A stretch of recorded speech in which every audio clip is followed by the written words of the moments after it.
हाँ प्यारे मित्रों,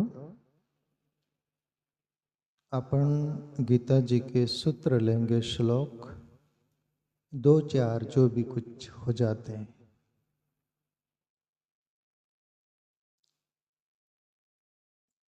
3 से 4 श्लोक लेने का प्रयास करेंगे। अध्याय दूसरा, श्लोक 19वां।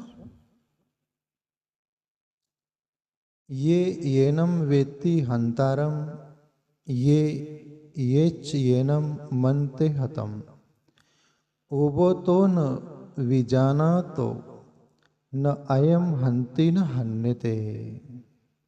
भगवान श्री कृष्ण बोल रहे अर्जुन से, अर्जुन तू जो ये प्रश्न खड़ा कर रहा है कि ये सब मेरे मारे जाएंगे, पर ये सब शरीर गिर जाएंगे। शरीर पहले भी नहीं थे, अभी दिख रहे, बाद में आप प्रकट हो जाएंगे। पर इसमें रहने वाला है ना अर्जुन, ये देही ये मरता नहीं। जो इस आत्मा को मारने वाला समझता है तथा जो इसको मरा मानता है, वे दोनों ही नहीं जानते। क्योंकि ये आत्मा वास्तव में न तो किसी को मारता है और न किसी के द्वारा मारा जाता है।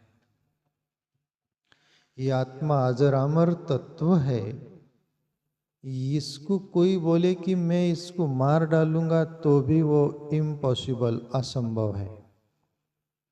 और कोई ये बोले कि आत्मा मर जाता है मारने से, तो भी वो गलत सोच रहा है। ये आत्मा मारा नहीं जाता और ये आत्मा किसी को मारता नहीं, और ज्यों का तो रहता है तीनों कालों में। जैसा परमात्मा अजर अमर है, जैसे परमात्मा का जन्म नहीं, मृत्यु नहीं, ये आत्मा का ऐसा कुछ भी नहीं। अर्जुन, वैसे ही जैसे अपन नया मकान बांधते हैं, कुछ वर्ष उसमें रहते हैं, जैसे विज्ञान का भी सभी कुछ है, वो 100 वर्ष मकान की आयुष्य है ना। 100 वर्ष में उसकी आयुष्य खत्म हो जाती, गिर सकता है, ऐसा विज्ञान का वो है। वैसे ये शरीर का भी 100 साल तक रहेगा, ऐसा है, और फिर ये गिर जाएगा। पर इसमें रहने वाला वो नहीं गिरता, कि वो नहीं मरता, कि वो नहीं खत्म होता। तो तू मकान का फिक्र कर रहा है, पर मकान में रहने वाले का पता नहीं तुझे। हकीकत में तो मकान में रहने वाला महत्वपूर्ण है, मकान के बारे में ज्यादा सोचना नहीं। अब ये शरीर जो था, जब ये आत्मा प्रवेश उसमें हुआ नहीं, उसके पहले शरीर नहीं था, तभी भी वो आत्मा था। शरीर मिल गया तभी भी वो है, ये शरीर नहीं रहेगा तभी भी वो रहेगा। इसलिए जो तू सोच रहा है कि ये मारे जाएंगे, पर वो मारा नहीं जाता। इसलिए बोल रहे, जो इस आत्मा को मारने वाला समझता है तथा जो इसको मरा मानता है, वे दोनों ही नहीं जानते। क्योंकि ये आत्मा वास्तव में न तो किसी को मारता है और न किसी के द्वारा मारा जाता है। साधारण तत्व नहीं मरते। ये जल, पृथ्वी, अग्नि, वायु, आकाश जो बोलते हैं ना, अभी हवा जो होती वायु, उस पर तुम तलवार चला दो, भाले चला दो, रिवॉल्वर, बंदूक, जो अणुबम छोड़ दो उस पर, न्यूक्लियर जो होता है ना, वो छोड़ दो तो मरेगी हवा। तत्व नहीं मरता, तो वो तत्व जो है, तत्व का तत्व अंदर, वो कैसे मरेगा। जल है, पानी, उस पर लकड़ी मारो, कुछ भी पत्थर फेंको, कि कुछ भी करो, पानी मर जाएगा। तत्व नहीं मरता। अग्नि है, कुछ भी मारो उसको, मरेंगी वो। ये पृथ्वी तत्व है, इस पर कुछ भी तुम करो वो मरेंगी, मिटेंगी, जो का तो रहेगा वो। आकाश तत्व है, जो का तो है। साधारण तत्व नहीं मरता, तो इसमें रहने वाला वो जो आत्म तत्व है अर्जुन, उसकी मृत्यु नहीं। इसलिए तू शोक मत कर इन सभी के बारे में, और खड़ा हो कायर की तरह आज समय में तुझे ये कायरता कहाँ से आ गई? ये समय युद्ध का है, ये धर्म युद्ध है, अधर्म का नहीं है। और तू क्षत्रिय है, बलात् तो युद्ध करेगा। और तू क्या ये मारने और मरने के बारे में सोच रहा है? प्रभु श्री कृष्ण बोलते आगे, न जायते म्रियते वा कदाचिन नायम भूत्वा भवित्वा न भूया आजो नित्या शाश्वतो आयम पुराणो न हन्यते हन्य मान्य शरीरे।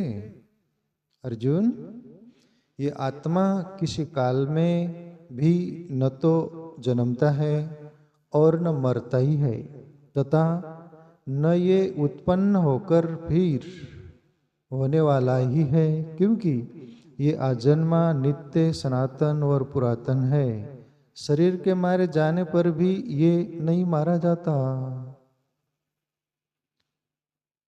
शरीर मरता है, वो अंदर रहने वाला नहीं मरता। देह मरता है, देही नहीं मरता। पूर्व नष्ट होता है, पुरुष नष्ट नहीं होता। जैसे नगर नष्ट कर सकते हो, है ना, वैसे ये शरीर को नष्ट कर सकते हो, पर ये शरीर में रहने वाला नहीं। ये आत्मा किसी काल में न तो जन्मता है, जैसे अपन मानते ये शरीर बच्चा पैदा होता है, अरे भाई जन्मा, पर वो शरीर जन्मा, पर शरीर में रहने वाला वो जन्मता नहीं, वो ज्यों का त्यों रहता है और वो कभी परिवर्तन नहीं होता। और ये शरीर परिवर्तन होता है। शरीर का शिशु होता है चिल्ड, और फिर एंग हो जाता है, जवान हो जाता है। बचपन, एक बार वो बचपन का दिन बदल गए, वो शरीर का वहां से वो बदल गया। और जवान हो गया, जवानी में बदल गया, बुढ़ापा आ गया, उसमें बदल गया। 3 बार बदलता है शरीर। पर इसमें शरीर में रहने वाला न भूतकाल में बदलता, न भविष्य में, न वर्तमान में। ये तीनों में एक जैसा रहता है। इसलिए अर्जुन, जो उसके अंदर रहने वाला है ना, उसको तू जानता नहीं, इसलिए तू शोक कर रहा है, खेद कर रहा है, दुख कर रहा है। पर जो तत्वज्ञानी महापुरुष उसको जान लेते हैं, इसलिए जन्मे हुए के प्रति भी उनको मोह नहीं रहता, वो कोई खेद नहीं रहता, दुख नहीं रहता, वो ऐसा कुछ भी उनके अंदर नहीं रहता। उनको मालूम है ये जो भी जन्म लिया है, यानी शरीर आया है, वो एक दिन जाएगा। पर उसमें रहने वाला पहले भी था, अभी भी है, आगे भी रहेगा। तो अर्जुन, ये आत्मा किसी काल में भी न तो जन्मता है और न मरता ही है, तथा न ये उत्पन्न होकर फिर होने वाला ही है, क्योंकि ये अजन्मा, नित्य, सनातन और पुरातन है। शरीर के मारे जाने पर भी ये नहीं मारा जाता। जैसे अपन अज्ञान में मोहवश सभी कुछ रहता है ना, तो लोग रोते, मर गया मेरा वो, ये वो, सभी कुछ चिल्लाते बहुत सारा। क्यों? उसका परिचय शरीर तक था, शरीर में रहने वाले तक नहीं था। और साधु संत ऋषि मुनि, ये जो महापुरुष सभी कुछ जो हुए दुनिया में, ये शरीर तक सीमित नहीं रहे। शरीर है तो शरीर में रहने वाला कौन है? कबीर साहब का अपन बार बार जिक्र करते ना, संतो कुण आवे चे कुण जावे, बोले चे जाके खबर करो। कबीर साहब बोले कि ये शरीर में कौन आता है, रहता कौन है उसमें, और चलना कौन जाता है। आता है तब भी नहीं दिखता, रहता है तभी भी नहीं दिखता है, जाता तब भी नहीं दिखता। और तुम सब कुछ देखते, आने वाले को भी देखते, वो बाहर शरीर के पुतले को, वो शरीर का पुतला रहने वाला है उसको देखते, और वो शरीर का पुतला चला गया, तुम बोलते मर गए।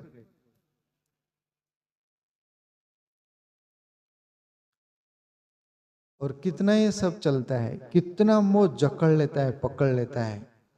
हम कितना क्रियाक्रम करते हैं अपनों के लिए, वो हमारा अपनापन है जैसे, है ना।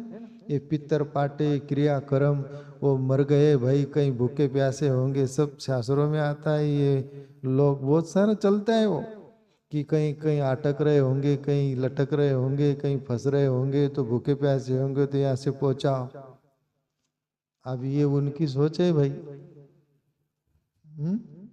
वो ठीक है, पर क्यों ये अपनापन के कारण अपन सब करते, कि अपना कोई कहीं बीच में तो नहीं हुए, उसको वहां तक पहुंचा देना है।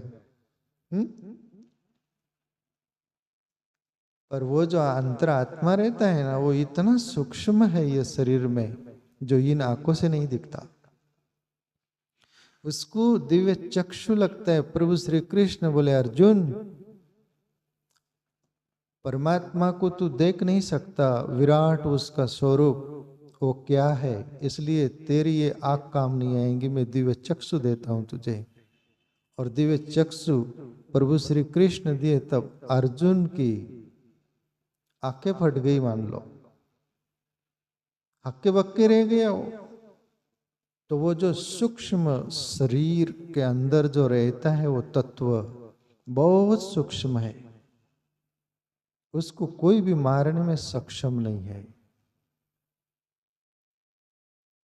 वैसे ही जैसे अपन दिया रहता है, दिए में तेल डालते और रुई कपास की बाती बनाते, और जब तक तो कुछ नहीं था ना, जोत थी क्या, फिर वो माचिस लेते, कुछ भी ऐसा वो जलाते, फिर वो जोत जल जाती है।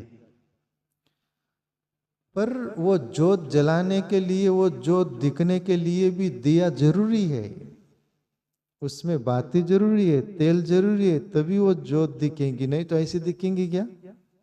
वैसे ही वो अंतरात्मा जो हमारे अंदर तत्व है, जिसकी मौत नहीं होती, उसको इस शरीर में वैसा ही जैसे जो जली, वैसा ही ये शरीर चाहिए होता है। फिर कोई भी शरीर हो, पर वो उनसे अनभिज्ञ रहता है। जैसे वैसे ही दिया जलाया और उसको फूंक मार दिए, वो बुझ गया। कहाँ गई जोत, वो मर गई जोत। और जला दो और वैसा ही ज्योति जल जाएंगी। ऐसा ही आत्म तत्व है, इसलिए अर्जुन उसकी मृत्यु नहीं। आगे बोले प्रभु श्री कृष्ण, एक सूत्र लेते और वेदा विनाशिनम नित्यम ये एनम मवयम कतम सपृष पार्थ कम घातयति हंतिकम। हे पुत्र अर्जुन, जो पुरुष इस आत्मा को नाश रहित नित्य अजन्मा और अव्यय जानता है, वह पुरुष कैसे किसको मरवाता है और कैसे किसको मारता है। प्रभु श्री कृष्ण खुद के बारे में बोल रहे हैं कि मैं उस तत्व को जानता हूं जिसकी मौत नहीं होती, और मैं कैसे उसको मरवा सकता हूं, या तो ये बोलूं कि वो मर जाता है। वो उसकी मृत्यु नहीं होती। हे पुत्र अर्जुन, जो पुरुष इस आत्मा को नाश रहित नित्य अजन्मा और अव्यय, अव्यय का अर्थ होते हैं निर्विकार, उसमें विकार नहीं आता, उस आत्म तत्व में कोई विकार नहीं आता। इस शरीर में आता है, आत्मा में नहीं। वो पुरुष कैसे किसको मरवाता है और कैसे किसको मारता है, बस हंसता है वो।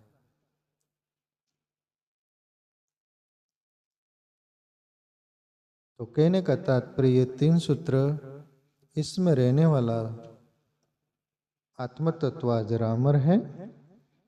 ये हमें भी ख्याल में आ जाए, पर सहज नहीं आएगा, उसको जानना पड़ेगा।